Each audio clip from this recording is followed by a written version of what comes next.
Interviewing President Buhari by Reuben Abati.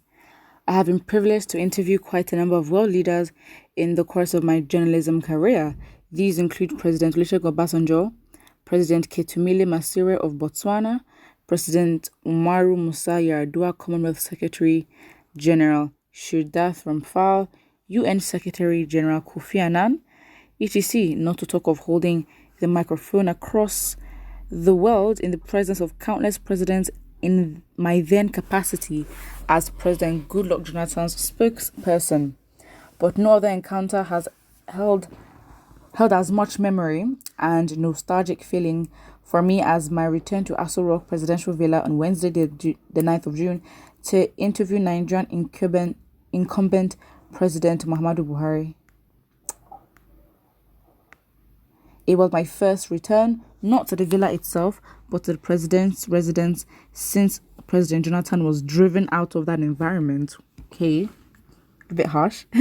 On the 29th of May 2015, and as I walked from the parking lot in the residence, as we call it, I took in the familiar surroundings. I recalled I used to walk along the same paths on a daily basis as frequently as duty demanded. One day, we all followed our principal out of the main gate. How transient power can be, a sense of home and exile is definitely imprinted on the paved stones in the corridors of power. Today you can pound it as if you were the mason who arranged the interlocking stones. Tomorrow you could be exiled by circumstances from the same space, and your brief sojourn with the affliction of time becomes a distant fading memory. As I stepped on every stone leading to the residence, my mind traveled to the past. I felt as if I was in a trance. I was soon waken up by the words of welcome by the security men at the entrance. I was surprised some of the boys from the past were still on duty.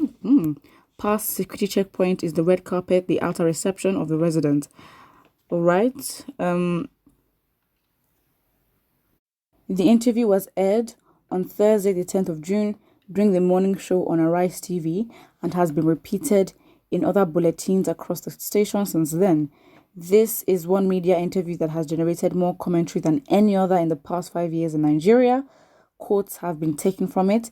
It has been curated to the last detail. It has been reproduced on virtually every channel, local and international. Essays have been written on it, and every part of it dimensioned for analysis.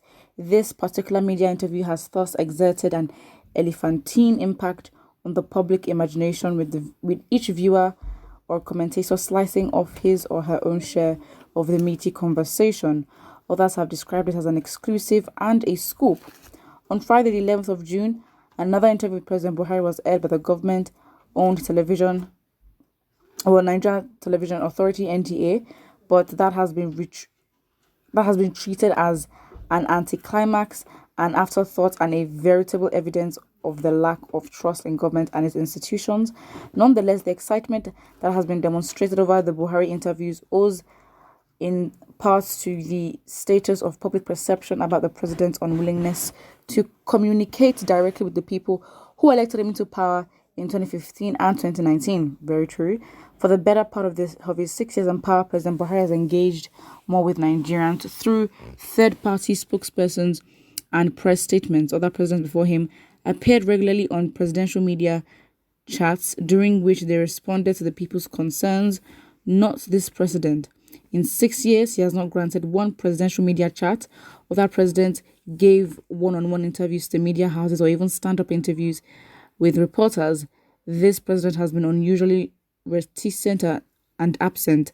On the few occasions that he has spoken to the press, he did so with foreign journalists, a counterproductive move that merely infuriated Nigerian stakeholders, as his spokespersons churned out press releases and statements clarifying previous releases in the face of rising wave of insecurity, violence, and confusion in the land. Nigerians demand that they would rather have the man that voted for speak to them. Okay? The absence of president's personal voice eventually resulted in conspiracy theories which flourished unabated. Opposition elements argued that Nigeria no longer had a president, but a presidency that had been taken over by a cabal. They argue that the president died a while ago and was replaced by a body clone called Jubrin from Sudan. For effect, they added that even the First Lady is aware of this, and hence her threatened criticisms of the government and her husband's aides. Commentators like Farouk Perogi, claiming insider knowledge of Aso Rock and his actors in seductive prose, told Nigerians many tales about how their president had succumbed to a combination of dementia and senility, and government had been taken over by unscrupulous persons who called the shots in the president's name. The big lesson in retrospect is that when a president distances himself from people and refuses to engage with them, as we see leaders in other parts do, he unwittingly encourages conspiracy theories about a vacuum in power and the politics of absence and or indifference at the highest levels. Absolutely.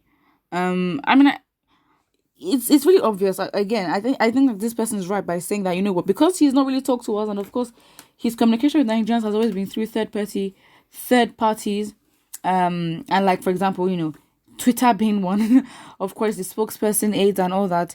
It's yeah, that obviously raised the hype of, this is the first time that Buhari is actually going to speak to us properly, especially as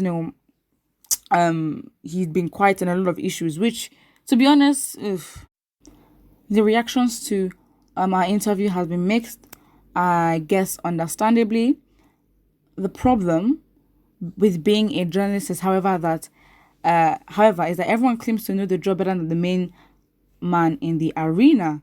More so because Nigeria is afflicted by yet undeclared pandemic that I have since labeled opinionitis. We must get a vaccine for that. Nigeria is the only country I know where everybody is a universal expert on every subject, including the mating habits of porcupines and the nightlife of witches and wizards. Okay, you don't have to shade Nigerians like that. People wake up in the morning with ready-made opinions about news they have not even read or seen, and they're ready to go with all the energy and wake up that they woke up with. But that's literally for everyone though. The government has not really necessarily given Nigerians any leeway to not go there, because again, imagine, how can the leader, a captain, how can a leader just be silent on issues and you don't expect the people that are meant to follow the leader to panic? Of course, not just meant to panic. And the opinionated things, to be honest, there are so many arguments for that. It may even be a cultural thing in which some people will really agree with. So yeah, that's it, to be honest. What's your reaction to the interview? What could be the circumstances that made it very much popular? And what do you think, if you've watched it, what do you think Buhari's reply to the questions were? But I think, and don't forget to like and subscribe.